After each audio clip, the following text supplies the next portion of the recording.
যখন আদম আলাইহিস সালাম দেখছিলেন তার সন্তানদেরকে সাদা সাদা আকৃতি, ছোট ছোট, এর মধ্যে একটা সন্তানকে দেখে, একজন সন্তানকে দেখে তার প্রচন্ড ভালো লেগেছিল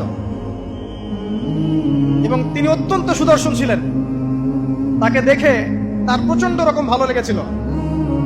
আল্লাহ পাককে তিনি জিজ্ঞাসা করলেন, হে আল্লাহ, আমার সন্তানদের মধ্যে কে, এই সুন্দর সন্তান কে?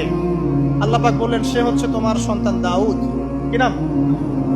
দাউদ আলাইহিস সালাম। আর আপনাকে বলে রাখি, আদম আলাইহিস সালামের ব্যাপারে যেমন আল্লাহ পাক বলেছেন আদম আমার খলিফা, ঠিক দাউদ আলাইহিস সালাম সম্পর্কেও আল্লাহ পাক বলেছেন দাউদ আমার খলিফা। বুঝতে পারলেন? কোথায় আছে? সূরা সাদ পড়ে দেখেন। ঠিক আদম আলাইহিস সালাম সম্পর্কে আল্লাহ পাক বলেছেন না যে আমি পৃথিবীতে খলিফা পাঠাচ্ছি, ঠিক দাউদ আলাইহিস সালাম সম্পর্কেও আল্লাহ পাক বলেছেন দাউদ আমার খলিফা। ইয়া দাউদ ইন্না জাআলনাকা খলিফাতান ফিল আরদ ফাহকুম বাইনান নাসি বিল হক ওয়া লা তাত্তাবি'ল হাওয়া। আয়াতটা পড়ে দেখবেন, ওইদিকে আমি পরে আসছি।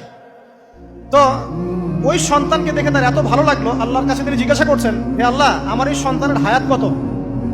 আল্লাহ পাক বলছেন, তোমার এই সন্তানের হায়াত হচ্ছে 60 বছর। কত বছর? 60 বছর। আর আমাদের উম্মতে মুহাম্মাদের কিন্তু গড় আয়ু এরকম 60-65, এর বেশি না গড় আয়ু।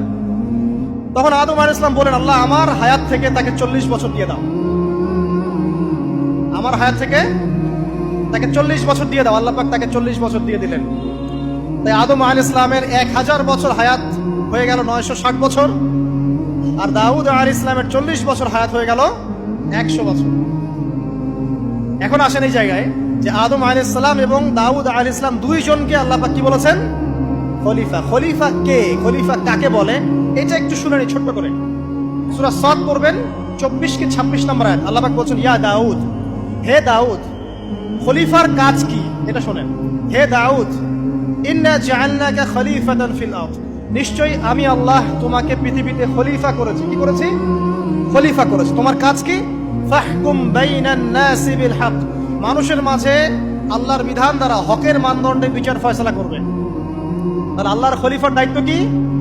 আল্লাহর বিধান দ্বারা বিচার ফয়সালা করা। ওয়ালা তাত্তাবি'ল হাওয়া, তুমি নিজের প্রবৃত্তির অনুসরণ করবে না।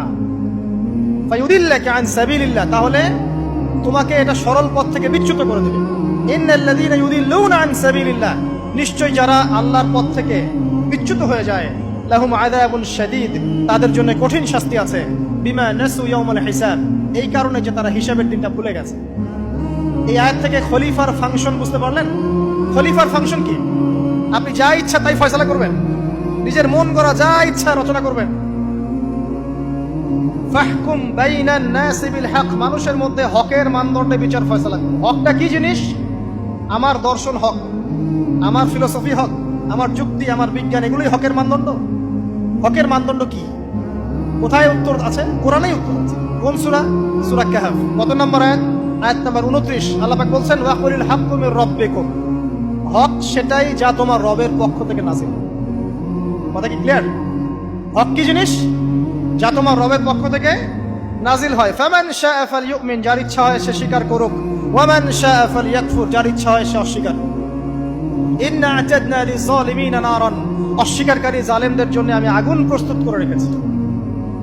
তো এখানে আপনি হকের সংজ্ঞা পেলেন এবং হকের মানদণ্ডে বিচার ফয়সালা করলে পরে খলিফা হয়। যদি আল্লাহ পাকের হকের মানদণ্ডে কেউ ফয়সালা না করে, সে আল্লাহর খলিফা নয়, সে শয়তানের খলিফা। কথা কি ক্লিয়ার? আচ্ছা, এখন যদি আপনি বাধ্য হন কোনো ক্ষেত্রে, সেটা আলাদা বিষয়। বাধ্য হয়েছেন সেটা আলাদা বিষয়, কিন্তু আকীদা স্পষ্ট থাকতে হবে যে আল্লাহ রাব্বুল আলামিনের বিধান চূড়ান্ত, এর উপর কোনো বিধান নাই। এখন আপনি আদম এবং দাউদ আলাইহিস সালামের মধ্যে একটা সম্পর্ক বুঝতে পারলেন। এবার আল্লাহ পাক আদম আলাইহিস সালামকে ডাকলেন, ডেকে বলছেন, আদম এবং হাওয়া, তোমরা দুজন উসকুন আনতা ওয়া যাওজুকাল জান্নাহ, এবার তুমি আর তোমার স্ত্রী হাওয়া তোমরা জান্নাতে থাকো। ফাকুলা মিনহা রাগাদান হাইথু শি'তুমা, জান্নাতের যেখান থেকে ইচ্ছা তোমরা ফল খাও বা যা ইচ্ছা তাই করো, সবকিছু উন্মুক্ত তোমাদের জন্য জান্নাতে। একটা বিষয়, ওয়ালা তাকরাবা হাদিহিশ শাজারা, এই যে গাছটা দেখছো, এই গাছের কাছেও যাবে না। এখানে শব্দ এমন না যে গাছের ফল খাবে না, শব্দ হচ্ছে এমন গাছের কাছেও যাবে না। যেমন ওয়ালা তাকরাবুজ জিনা, জিনা করবেন আল্লাহ পাক বলেননি, বলেছেন জিনার কাছেও যাবে না। ওয়ালা তাকরাবু মালাল ইয়াতীম, ইয়াতীমের মাল খাবে না আল্লাহ পাক বলেন নাই, আল্লাহ বলছেন ইয়াতীমের মালের কাছেও যেও না। আমি কি বুঝাতে পারছি? এই গাছের কাছেও যেও না। এবার জান্নাতে তারা থাকতে লাগলেন। এবার ইবলিস তো আর হাল ছেড়ে দেয় নাই, সে কি বলেছিল, ডান বাম সামন পিছন সব দিক থেকে আসবে। সে এসে ওয়াসওয়াসা দেয়। কি ওয়াসওয়াসা দেয়? হে আদম হাল আদুল্লুকা, আমি কি তোমাকে বলে দিব, আলা শাজারাতিল খুলদ ওয়া মুলকিন লা ইয়াবলা, হে আদম আমি কি তোমাকে বলে দিব এমন একটা গাছের কথা, যেই গাছের ফল খেলে পরে তুমি চিরস্থায়ী জীবন লাভ করবে, কোনোদিন মারা যাবে না। এই চিরস্থায়িত্বের টোপ দিচ্ছে কে? এই চিরস্থায়ী ক্ষমতার টোপে মানুষ পথ হারাচ্ছে না পৃথিবীতে। ওয়া মুলকিন লা ইয়াবলা, এমন রাজত্ব পাবে যেই রাজত্ব কখনো ক্ষয় হবে না। চিরস্থায়িত্বের টোপ, রাজত্বের টোপ, এই দুটোই হচ্ছে পৃথিবীতে মানুষকে পথভ্রষ্ট করার শয়তানের অস্ত্র। কথা বলে বুঝতে পারেন না? আমার মাথার উপর দিয়ে যাচ্ছে, বুঝতে পারবে ইনশাআল্লাহ। তো টোপ দিচ্ছে দুইটা, হাল আদুল্লুকা আলা শাজারাতিল খুলদ ওয়া মুলকিন লা ইয়াবলা। করতে করতে করতে করতে একদিন সত্যি সত্যি আমাদের পিতামাতা সেই গাছের কাছে চলে গেলেন। যখনই চলে গেলেন, ফালাম্মা যাকা শাজারা, যখন তারা গাছের কাছে চলে গেলেন, বাদাত লাহুমা সাওআতিহিমা, তাদের পরনে যে জান্নাতি কাপড় ছিল ধাপাস করে খুলে পড়ে গেল। ইন্না লিল্লাহি ওয়া ইন্না ইলাইহি রাজিউন। আমাদের পিতামাতাকে পুরো মহাবিশ্বে ফেরেশতাদের সামনে জান্নাতে নগ্ন করে দিল ইবলিস। আমি মনে বুঝাতে ব্যর্থ হচ্ছি, আমাদের পিতামাতাকে জান্নাতে ফেরেশতাদের সামনে, সবার সামনে নগ্ন করে কাপড় খুলে ফেললো কে? ইবলিস। তো এখন যে কাপড় খোলার সংস্কৃতি চলছে, কারা এরা? ওরা জিন শয়তান, এগুলো মানুষ শয়তান। শয়তান দুই প্রকার, মিনাল জিন্নাতি ওয়ান নাস, জিন শয়তান আর মানুষ শয়তান। ওই জিন শয়তান এদেরকে ওয়াসওয়াসা দিয়ে দিয়ে নগ্ন করেছে, এরা এখন নগ্নতার আন্দোলন শুরু করেছে। এবং আমি জানি কয়দিন পরে এটা বিকিনি পরেও ঘুরবে। অবাক হচ্ছেন? কিয়ামতের আলামতের মধ্যে অন্যতম হচ্ছে মানুষ রাস্তার ধারে ধারে জেনা করবে, রাস্তার মনে মনে জেনা হবে। তখন তার সবচেয়ে ভালো মানুষ হবে সেই ব্যক্তি যে গিয়ে বলবে, বাবা তোমরা জেনা করছো, এই দেয়ালের পিছনে গিয়ে করতে পারলা না, সে হবে সবচেয়ে ভালো মানুষ। এই যে কাপড় খোলার সংস্কৃতি শুরু হয়েছে, এটা কার সংস্কৃতি? বাদাত লাহুমা সাওআতিহিমা। আল্লাহ পাক আরো বলছেন, ইয়া বানি আদম, হে আদম সন্তান, লা ইয়াফতিনান্নাকুমুশ শাইতান, শয়তান যেন তোমাদেরকে ফিতনায় ফেলতে না পারে। কামা আখরাজা আবাওয়াইকুম মিনাল জান্নাহ, ঠিক যেভাবে শয়তান তোমাদের পিতামাতাকে জান্নাত থেকে বের করে দিয়েছিল। আর কি করেছিল? কামা আখরাজা আবাওয়াইকুম মিনাল জান্নাহ ইয়ানজিউ আনহুমা লিবাসাহুমা, শয়তান তোমাদের পিতামাতার লেবাস পোশাক খুলে ফেলেছিল। ঠিক এভাবেই যেন পৃথিবীতে শয়তান তোমাদেরকে ফিতনায় ফেলতে না পারে, আল্লাহ পাক সতর্ক করছেন। এখন কি বুঝতে পারছেন? এই নগ্নতার যে ছয় লাভ, নগ্নতা, অশ্লীলতা, পর্নোগ্রাফি, বেহায়াপনা, ফ্রি মিক্সিং, নারীদেরকে নগ্ন করে রাস্তায় বের করে নিয়ে আসা, এগুলো কার এজেন্ডা? শয়তানের এজেন্ডা। এর উপর কোনো কথা নাই, কারণ কোরআনের উপর কোনো সত্য নাই। এগুলোর উপরে কোনো কথা হবে না, বিকজ কোরআনের উপর কোনো সত্য নাই। আছে?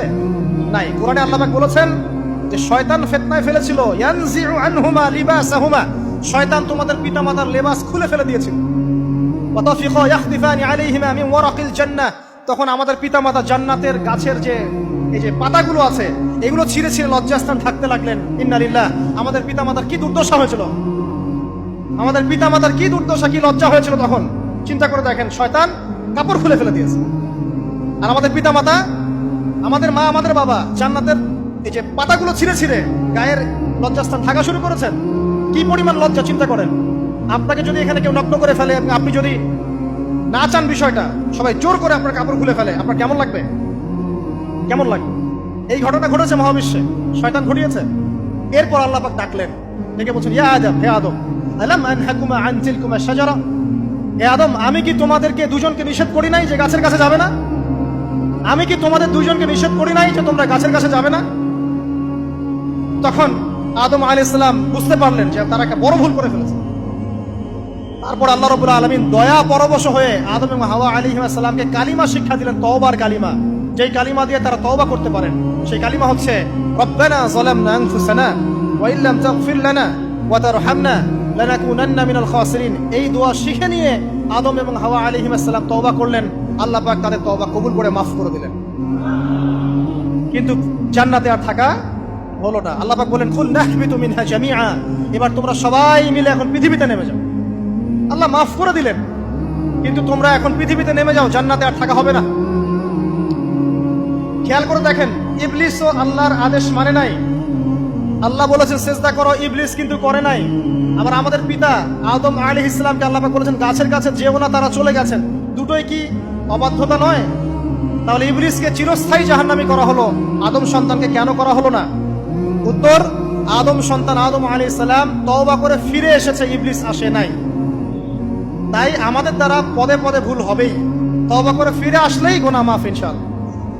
আর যদি ইবলিসের মতো গুনার উপর গুনাহ করতেই থাকেন আর বলেন যে আমি ঠিক কাজ করছি, তাহলে ইনশাআল্লাহ ওই যে জাহান্নাম অপেক্ষা করছে।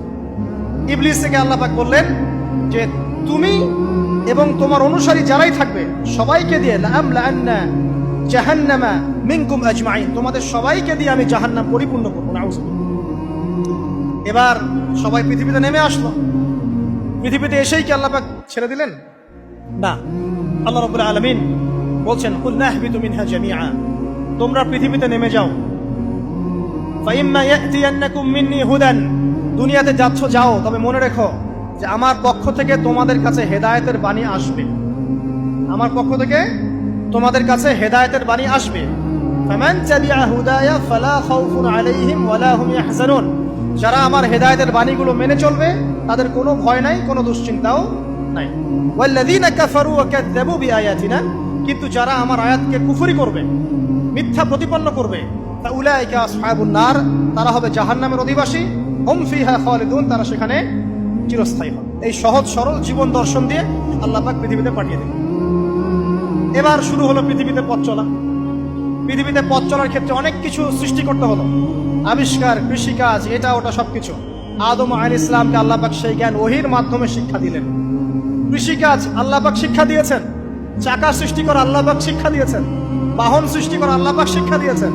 যত রকম জ্ঞান আছে সমস্ত জ্ঞান এসেছে নবীদের পক্ষ থেকে। সবকিছু জ্ঞানের মূল ভিত্তি এসেছে নবীদের কাছ থেকে, আল্লাহর ওহীর কাছ থেকে।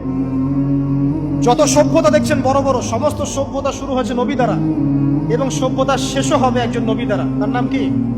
ঈসা ইবনে মারইয়াম। আদম আলাইহিস সালাম আল্লাহর দেয়া শিক্ষায় শিক্ষিত হয়ে দুনিয়াতে চলতে লাগলেন এবং তওবা ইস্তেগফার করতে লাগলেন, কাঁদতে লাগলেন। দীর্ঘকাল তারা ক্রন্দন করেছেন। কি কারণে? ওই যে একটা ভুল তারা করে ফেলেছে। দুনিয়াতে এসে ক্রন্দন করতে আল্লাহ রাব্বুল আলামিন এক পর্যায়ে তওবা কবুল করে ফেললেন। এবার সামনে যান। তাদের সন্তান হলো হাবিল এবং কাবিল। নাম শুনেছেন? শোনেন নাই? হাবিলের কুরবানি কবুল হয়, কাবিলের কুরবানি কবুল হচ্ছে না। বিকজ কাবিল এর কুরবানির মধ্যে ইখলাস নাই। ভাইয়ের কুরবানি কেন কবুল হচ্ছে, আমারটা কেন হচ্ছে না? হিংসার বশবর্তী হয়ে কাবিল হাবিলকে হত্যা করে ফেললো। নবী পরিবারের সদস্য হয়েও কাবিল এরকম অন্যায় করে ফেলল। আর কি হলো? রাসূল সাল্লাল্লাহু আলাইহি সাল্লাম বলেছেন, পৃথিবীতে যত মানুষ অন্যায়ভাবে নিহত হবে, পৃথিবীতে যত মানুষ অন্যায়ভাবে খুন হবে, সমস্ত খুনের পাপের একটা অংশ কাবিলের আমলনামায় যুক্ত হবে। কারণ সেই প্রথম খুন চালু করেছে। এই যে আজকে গুনাহে জারিয়া চালু করছেন না, সুদী এনজিও, সুদী সমিতি, সিনেমা হল, এইটা ওইটা, মদের বার, যত গুনাহে জারিয়া চালু করছেন, মৃত্যু হবে, কবরে যাবেন ঠিকই, কিন্তু গুনাহ কমবে না ইনশাআল্লাহ। মনে করেন একজন নগ্ন ছবিতে অভিনয় করেছে, ঠিক আছে, এখন নাই পৃথিবীতে, বা কেউ অশ্লীল গান বাজনা করে দুনিয়া থেকে বিদায় নিয়েছে, দুনিয়াতে তার গান এখনো বাজছে, সে কবরে শুয়ে শুয়েই সেই গুনাহগুলো পাচ্ছে। ঠিক আপনি যদি এখন ভালো কোনো কাজ করেন, দিনই কোনো ভালো কাজ করেন, মসজিদ হোক, মাদ্রাসা হোক, এতিমখানা হোক, বিধবাদের কোনো প্রকল্প হোক, বৃদ্ধাশ্রম হোক, মানবতার কোনো কল্যাণমূলক কাজ হোক, মৃত্যুর পরেও ইনশাল্লাহ আপনি নেকি পেতে থাকবেন। সদকায়ে জারিয়া আর গুনাহে জারিয়া ভালো করে বুঝবেন। একটা গুনাহ করে মাফ নেওয়া আলাদা বিষয়, আর গুনাহ চলতে থাকাটা আরেকটা বিষয়। আল্লাহ আমাদেরকে হেফাজত করুন, আমিন।